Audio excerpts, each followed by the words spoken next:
Welcome back to some new r/malicious compliance stories, where people comply to the letter, but not the spirit of a request.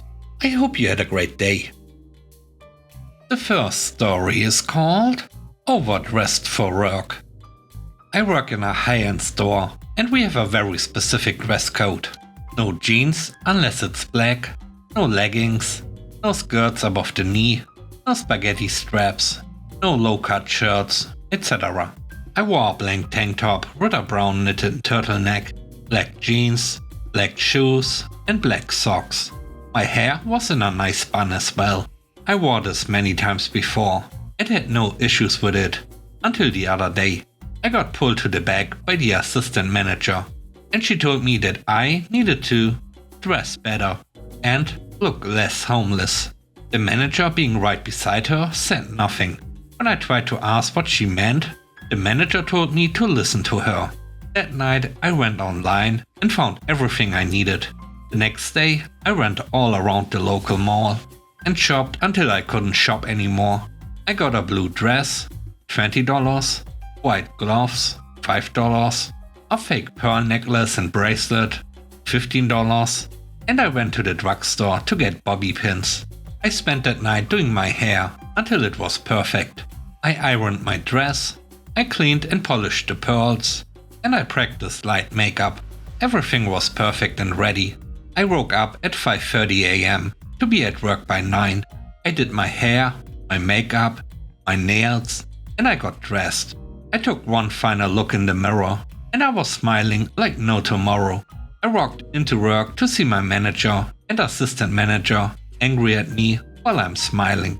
I got instantly pulled into the back, and they yelled at me. All I had to say was, "I don't look homeless now, do I?" I walked out, and customers only wanted to talk to me because I looked fancy.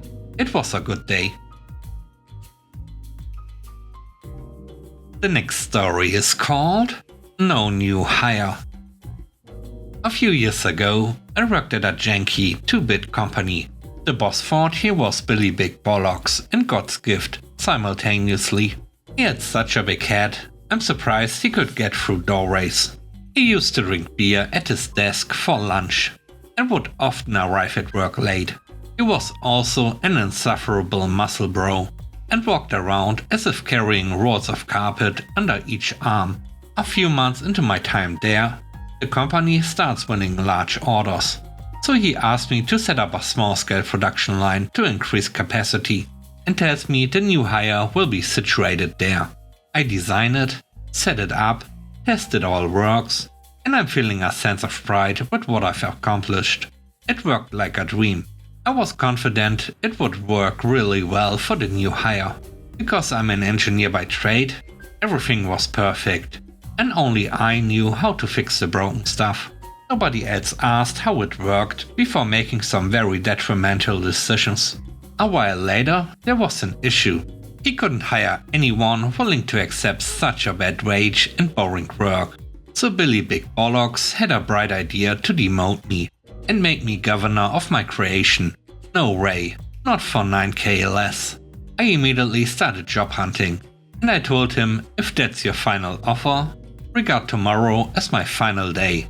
He panics as he committed the company to a £1 million order due for shipping in 3 days. During his alcohol-fueled panic, he told me to write up highly detailed technical manuals and processes for my replacement. The production line included some precise handwork. I can't do that in 1 day. He also didn't specify what they should contain, and considering I had no help from him with this project, just complaints, I thought, screw it. So, sure, he got his manuals. I created Word documents with convincing titles like Technical Manual, Product Version 2.0, and How to Do This Precise Task. Inside the documents were many different memes. Then below, just one line of text, reading, "This manual contains all the information I could find or was given." The file sizes would also indicate a lot of text was contained within, thanks to the images. Therefore, at face value, they looked legitimate. I saved them to my laptop in an equally legitimate looking folder that afternoon.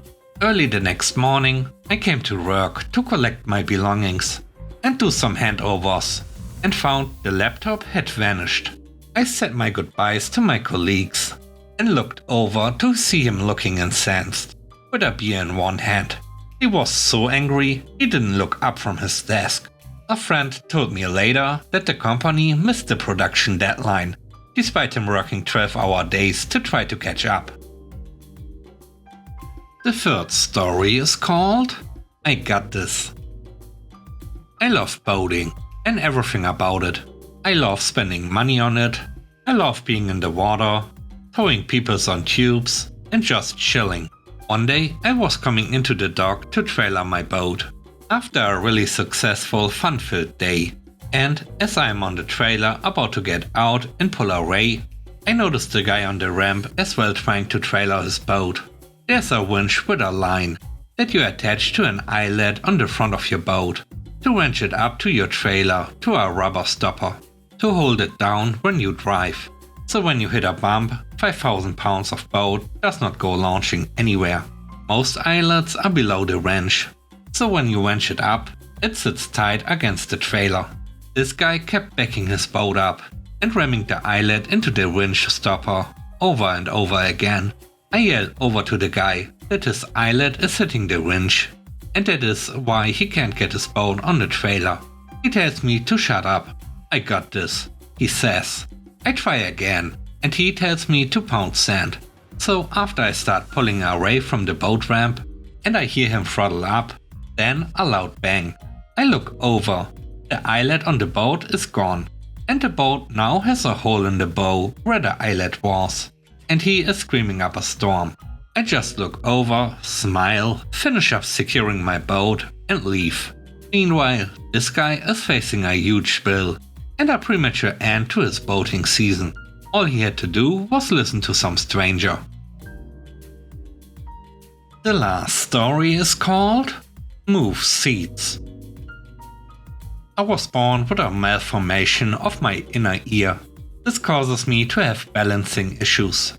To prevent me from toppling over, I use a cane for support and balance. Yesterday I was taking a train back to my university city. I always get the closest seats to the door, since if the train starts and I am standing, the chances of me losing my balance and falling over are high. Unfortunately, speaking from experience. These seats usually have an indication of priority for people with moving impairments. And this train was no different. I got on and sat down with my headphones in.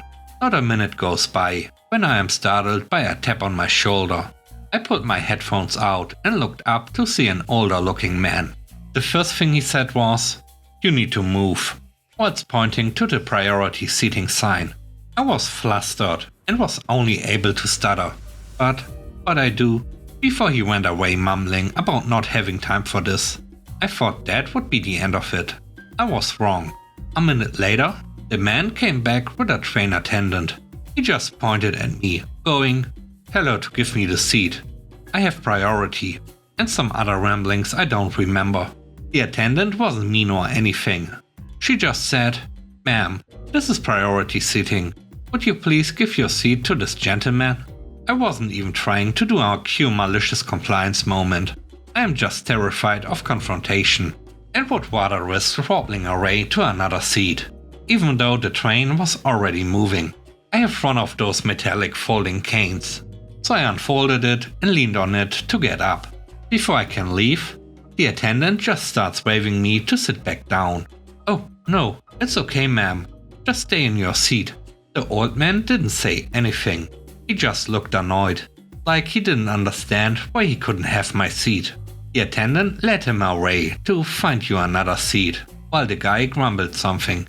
Never saw the old guy again, but the attendant smiled at me whenever she passed by.